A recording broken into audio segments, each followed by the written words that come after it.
एक कल्पना करून बघा. ही एक अशी घटना आहे जी खरं तर घडलेली नाही, पण जर घडली तर? ही गोष्ट आहे व्हेनेझुएलाचे राष्ट्राध्यक्ष निकोलस मादुरो, अमेरिकेची अफाट ताकद आणि आंतरराष्ट्रीय कायद्याची ती नाजूक रेषा या सगळ्यांना एकत्र आणणारी. चला जरा खोलवर जाऊन पाहूया की नेमकं काय आहे हे प्रकरण. सुरुवात होते एका देशाच्या विद्यमान राष्ट्रप्रमुखापासून. हो, पदावर असलेला राष्ट्राध्यक्ष. आणि मग एका रात्री अचानक पहाटेच्या मिट्ट अंधारात एका गुप्त कारवाईत त्यांना अटक होते. त्यांना त्यांच्याच देशातून त्यांच्याच घरातून उचललं जातं आणि हजारो किलोमीटर दूर थेट अमेरिकेत आणलं जातं. आणि सगळ्यात धक्कादायक गोष्ट काय, तर यानंतर त्यांचा देश अक्षरशः शांत राहतो. कोणतंही मोठं युद्ध नाही, कसलाही तीव्र विरोध नाही. मग प्रश्न उरतोच की हे असं कसं शक्य झालं? तर सगळ्यात आधी हे समजून घेऊया की नेमकं घडलं तरी काय. ही जी पहाटेची कारवाई झाली ती नक्की होती तरी कशी?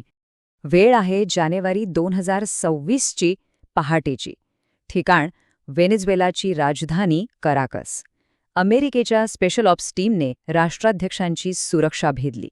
थेट निकोलस मादुरो आणि त्यांच्या पत्नीला ताब्यात घेतलं. आणि हे सगळं इतक्या वेगाने घडलं की अवघ्या काही तासात ते न्यूयॉर्कच्या फेडरल कोर्टात हजर होते.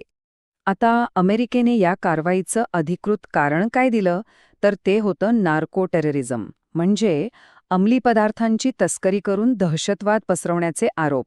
अमेरिकेच्या मते मादुरो हे राष्ट्राध्यक्ष कमी आणि एका आंतरराष्ट्रीय गुन्हेगारी टोळीचे प्रमुख जास्त आहेत.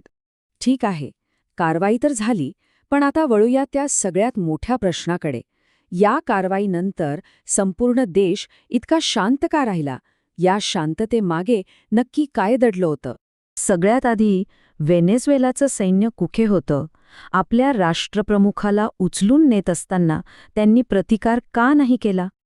याचं उत्तर जरा गुंतागुंतीचं आहे. बघा, पहिलं कारण म्हणजे त्यांच्यासमोर होती जगातली सगळ्यात शक्तिशाली लष्करी ताकद. त्यामुळे मोठा प्रतिकार करणं जवळजवळ अशक्यच होतं. दुसरं, जिथे कुठे थोडाफार विरोध झाला तो अमेरिकेच्या फौजांनी अगदी सहज मोडून काढला. आणि तिसरं, जे सगळ्यात महत्त्वाचं कारण आहे, ते म्हणजे व्हेनेझुएलाचं सैन्य आतूनच दुबंगलेलं होतं. राजकीय दबाव आणि भीतीमुळे सैन्यात एकजूट उरलीच नव्हती. आणि गंमत म्हणजे फक्त सैन्यच नाही, तर देशातल्या इतर संस्थांचीही तीच अवस्था होती. ही कारवाई इतकी अचानक आणि वेगवान होती की सगळी सत्ताव्यवस्थाच कोसळून पडली. मीडियाला तर काही कळेनासं झालं होतं. प्रचंड दबावाखाली काय दाखवायचा हाच प्रश्न होता. राजकीय विरोधक सुद्धा गोंधळून गेले होते की आता नक्की करायचं काय. आणि देशाचे उपराष्ट्रपती, त्यांनी कुठलंही पाऊल उचलण्याआधी देशात शांतता टिकवणं जास्त महत्त्वाचं मानलं. आता या घटनेच्या मूळ गाभ्याकडे येऊया. कारण हा संघर्ष फक्त दोन देशांमधला नव्हता. हा संघर्ष होता सत्तेचा आणि आंतरराष्ट्रीय कायद्याचा. इथे कायद्याच्या दोन बाजू अगदी स्पष्टपणे समोरासमोर उभ्या आहेत. एकीकडे आहे अमेरिका, जिचं म्हणणं आहे की ही कारवाई देशावर नाही, तर एका गुन्हेगारावर आहे. पण दुसरीकडे आहे आंतरराष्ट्रीय कायदा, म्हणजे UN चार्टर, जो स्पष्टपणे सांगतो की लष्करी बळाचा वापर फक्त स्वसंरक्षणासाठी किंवा UN सुरक्षा परिषदेच्या परवानगीनेच करता येतो. ड्रग्ज तस्करी हे काही युद्ध पुकारण्याचं कायदेशीर कारण असू शकत नाही. याचा सरळ अर्थ असा होतो की आंतरराष्ट्रीय कायद्याच्या चष्म्यातून पाहिलं तर ही कारवाई एक गंभीर उल्लंघन होतं. पण या घटनेने एक अत्यंत धोकादायक पायंडा पाडला आहे. आता बघूया की याचे पडसाद जगभरात कसे उमटले. संयुक्त राष्ट्राने म्हणजेच युनायटेड नेशन्सने याला थेट एक धोकादायक पायंडा असं म्हटले. त्यांच्या मते यामुळे भविष्यात जागतिक स्थैर्याला धोका निर्माण होऊ शकतो. चीनची प्रतिक्रिया तर आणखीनच परखड होती.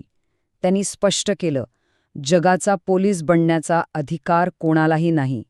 आणि अशा एकतर्फी कारवाईला त्यांनी तीव्र विरोध दर्शवला. रशियाने तर याला थेट सार्वभौमत्वावरचा हल्ला असं नाव दिलंय. त्यांच्या मते हा कोणत्याही देशाच्या स्वातंत्र्यावर घाला आहे.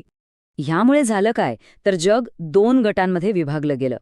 युरोपने खूप सावध भूमिका घेतली, पण दुसरीकडे ग्लोबल साऊथ म्हणजे आशिया, आफ्रिका आणि लॅटिन अमेरिकेतले जे विकसनशील देश आहेत, त्यांनी मात्र ह्यावर तीव्र नाराजी आणि चिंता व्यक्त केली.